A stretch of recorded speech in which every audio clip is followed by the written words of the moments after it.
Historical world and info کے معزز دوستوں، میں ہوں بلال مرزا اور آپ تمام دیکھنے اور سننے والوں کو السلام علیکم۔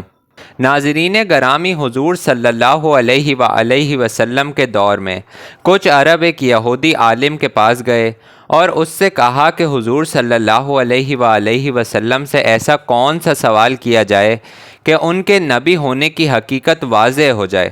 اس کے جواب میں اس یہودی عالم نے حضور صلی اللہ علیہ وآلہ وسلم سے 3 سوال پوچھنے کا کہا، جن میں سے ایک سوال یہ تھا کہ اصحاب کہف کون تھے۔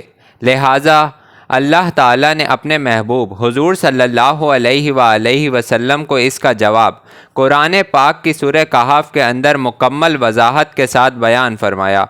اس کے مطابق یہ حضرت عیسیٰ علیہ السلام کا دور تھا، جب اللہ تعالیٰ نے ان کو آج کے دور کے فلسطین کے علاقے میں لوگوں کی اسلام کی تبلیغ کے لیے بھیجا۔ یہ علاقہ رومن امپائر میں شمار ہوتا تھا اور یہ بت پرست لوگ تھے۔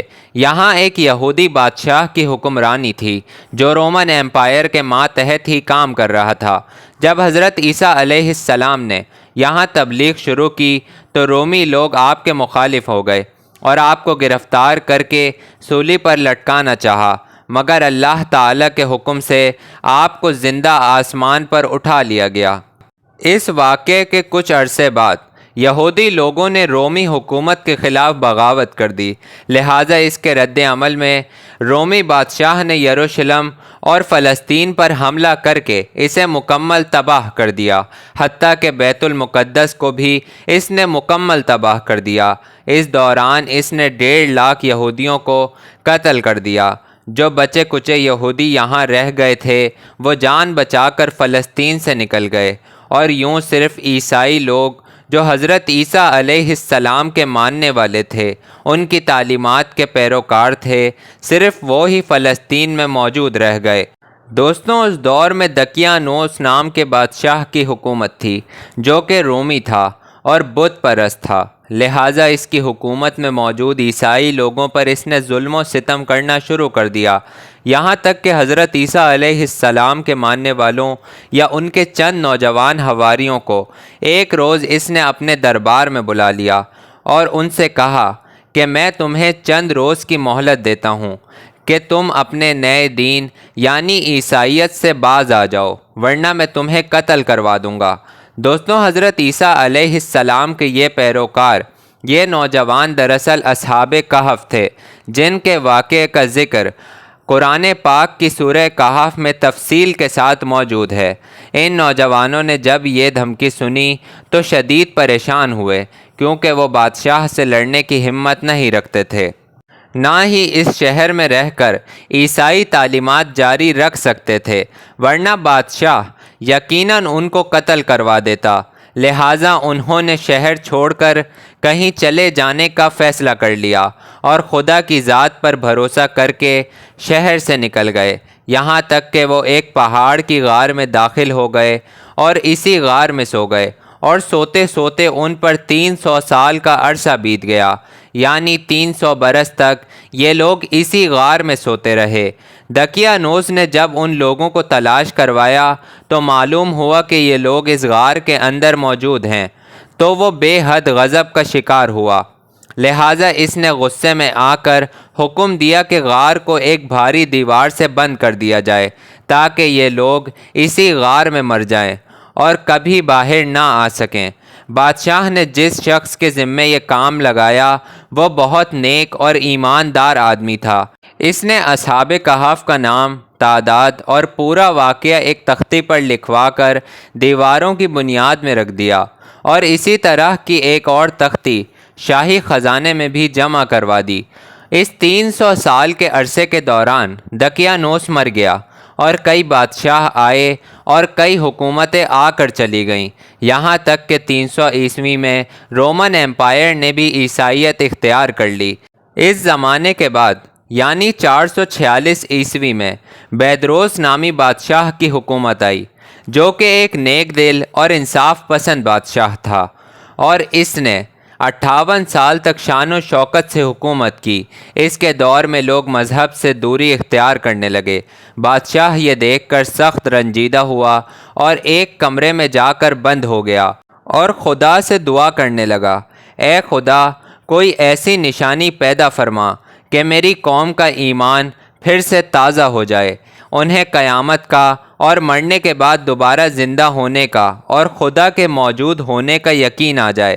اللہ نے اس کی دعا قبول فرمائی۔ لہٰذا ایک روز ایک چرواہا اپنی بکریوں کو چرانے اس غار کے پاس پہنچا جس غار میں اصحاب کہف موجود سو رہے تھے۔ اس چرواہے نے اس دیوار کو کچھ لوگوں کے ساتھ مل کر گرا دیا۔ اس دیوار کے گرتے ہی دیوار گرانے والوں پر ایسی ہیبت اور خوف طاری ہوا کہ یہ سب گھبرا کر وہاں سے بھاگ گئے۔ یوں خدا کے حکم سے اصحاب کہف نیند سے جاگ گئے اور ایک دوسرے سے سلام و کلام میں مشغول ہو گئے۔ جب انہیں بھوک لگی تو اپنے ایک ساتھی کو کہا کہ تم بازار جا کر نہایت خاموشی سے کھانا لے کر آؤ اور یہ بھی معلوم کرنا کہ دقیانوس اب ہمارے بارے میں کیا ارادہ رکھتا ہے۔ جب یملیکا بازار پہنچے تو یہ دیکھ کر حیران رہ گئے کہ شہر میں ہر طرف اسلام کا بول بالا ہے، حتیٰ کہ لوگ بغیر کسی خوف کے حضرت عیسیٰ علیہ السلام کا نام مبارک لے رہے ہیں اور ان کی تعلیمات پر عمل بھی کر رہے ہیں۔ اس کشمکش میں یملیکا ایک دکان پر کھانا لینے پہنچے اور کھانے کے بدلے میں دقیانوسی زمانے کا سکہ دکاندار کو دے دیا، جو کہ ظاہر ہے 300 سال پہلے کا تھا اور اب بند ہو چکا تھا، حتیٰ کہ اس کو اب کوئی پہچانتا تک نہ تھا۔ دکاندار نے جب سکہ دیکھا تو اسے شک ہوا کہ اس شخص کو کوئی پرانا خزانہ ملا ہے، لہٰذا اس نے حضرت یملیکا کو بادشاہ کے سپاہیوں کے حوالے کر دیا تاکہ وہ ان سے خزانے کے بارے میں پوچھ گچھ کریں۔ یوں سپاہیوں نے یملیکا کو پکڑ لیا اور ان سے سوال کرنے لگے کہ بتاؤ وہ خزانہ کہاں ہے۔ جواب میں یملیکا نے کہا، میرے پاس کوئی خزانہ موجود نہیں ہے، یہ ہمارا ہی روپیہ ہے۔ سپاہیوں نے کہا کہ ہم کیسے مان لیں، کیونکہ یہ سکہ تو 300 سال پرانا ہے، جبکہ تم لوگ ابھی جوان ہو، لہٰذا سچ سچ بتاؤ کہ معاملہ آخر کیا ہے تاکہ اس کا کوئی مناسب حل نکالا جا سکے۔ جواب میں یملیکا نے کہا کہ پہلے مجھے یہ بتاؤ کہ دقیانوس بادشاہ کا کیا حال ہے۔ سپاہیوں نے یہ سنا تو کہا کہ آج اس نام کا کوئی بادشاہ پوری روح زمین پر موجود نہیں ہے، لیکن ہاں، سینکڑوں سال پہلے اس نام سے ایک بے ایمان بادشاہ گزرا تھا اور وہ بت پرست بھی تھا۔ یہ جواب سن کر یملیکا پریشان ہو گئے اور بتایا کہ کل ہی تو ہم اس کے شر سے اپنا ایمان اور جان بچا کر بھاگے تھے اور میں اور میرے ساتھی قریب کی ایک غار میں چھپ گئے تھے، جبکہ میرے باقی ساتھی ابھی بھی اس غار میں موجود ہیں۔ یملیکا نے کہا کہ تم لوگ میرے ساتھ چل کر خود ہی ان کو کیوں نہیں دیکھ لیتے۔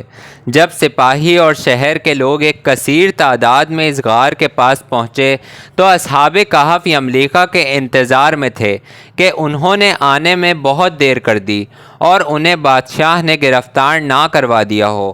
جب غار پر بہت سے آدمی پہنچے اور شور سنائی دینے لگا تو اصحاب کہف سمجھے کہ دقیانوس کی فوج ہمارا تعاقب کر کے یہاں تک آ گئی ہے، لہٰذا وہ اللہ تعالیٰ کی عبادت میں مصروف ہو گئے۔ سپاہیوں نے غار پر پہنچ کر وہ تانبے کا صندوق برآمد کر لیا اور اس کے اندر سے تختی کو نکال کر پڑھا تو وہاں اصحاب کہف کے نام اور یہ لکھا ہوا تھا کہ یہ مومنوں کی جماعت ہے اور اپنے دین کی حفاظت کے لیے دقیانوس بادشاہ کے خوف سے اس غار میں پناہ گزیر ہوئی ہے، اور دقیانوس نے غصے میں آ کر اس غار کے منہ کو بند کروا دیا ہے، لہٰذا جب کبھی یہ غار کھلے تو لوگ اصحاب کہف کا حال معلوم کر سکیں۔ سپاہی یہ دیکھ کر حیران و پریشان رہ گئے اور جب کچھ سمجھ نہ آیا تو اپنے بادشاہ کو اصحاب کہف کی اطلاع دی۔ بیدروس بادشاہ نے جب یہ خبر سنی تو وہ فوراً اپنے معزز شہریوں کو لے کر ادھر پہنچ گیا۔ اصحاب کہف نے غار سے باہر نکل کر سارا واقعہ بادشاہ سے بیان فرمایا۔ بیدروس نے سجدہ شکر ادا کیا کہ اس کی دعا قبول ہوئی اور خدا نے ایسی نشانی ظاہر فرما دی کہ انسان موت کے بعد زندہ ہونے کا یقین ضرور کرنے لگے گا۔ اس کے بعد اصحاب کہف نے بیدروس بادشاہ کو دعا دی کہ خدا تمہاری بادشاہی میں برکت عطا فرمائے، اور سلام کرنے کے بعد دوبارہ اسی غار میں واپس چلے گئے اور دوبارہ وہیں جا کر سو گئے جہاں سے بیدار ہوئے تھے۔ لہٰذا اسی نیند کی حالت میں اللہ تعالیٰ نے انہیں موت دے دی۔ بادشاہ بیدروس نے لکڑی کا صندوق بنا کر اصحاب کہف کے جسم مبارک اس میں رکھوا دیے۔ بیدروس نے غار کے منہ پر ایک مسجد بھی بنا دی اور ایک دن مقرر کر دیا جب لوگ قبروں کی زیارت کے لیے آنے لگے۔ دوستوں، اصحاب کہف کی تعداد کیا تھی؟ اس کے بارے میں علماء کی مختلف رائے ہیں۔ حضرت عبداللہ بن عباس فرماتے ہیں کہ اصحاب کہف کی تعداد 7 ہے، جبکہ 8واں ان کا کتا تھا، جبکہ ان کے ناموں میں بھی اختلاف موجود ہے۔ سوچنے کی بات یہ ہے کہ ایسا کیسے ممکن ہوا اور اصحاب کہف پر وقت اثر انداز کیوں نہ ہوا؟ نہ ہی ان کے جسمانی خد و خال میں کوئی تبدیلی آئی، جبکہ 300 سال کا عرصہ گزر گیا تھا، ان کا وقت رک گیا، جبکہ غار سے باہر ان کے آس پاس کا تمام وقت چلتا رہا۔ یہ بالکل ناممکن نظر آتا ہے، مگر تمام جہانوں کے رب کے لیے کچھ بھی ناممکن نہیں ہے۔ یہ تو بس انسانی سوچ تک محدود ہے، اور بے شک اللہ تعالیٰ کے لیے کچھ بھی مشکل نہیں ہے۔ دوستوں، اگر آپ کو میری ویڈیو پسند آئی ہے تو میری ویڈیو کو لائک کریں، میرے چینل کو سبسکرائب کریں اور میری ویڈیو کو کسی نہ کسی کے ساتھ ضرور شیئر کریں۔ انشاءاللہ یہ کسی نہ کسی کا مائنڈ ضرور چینج کرے گی۔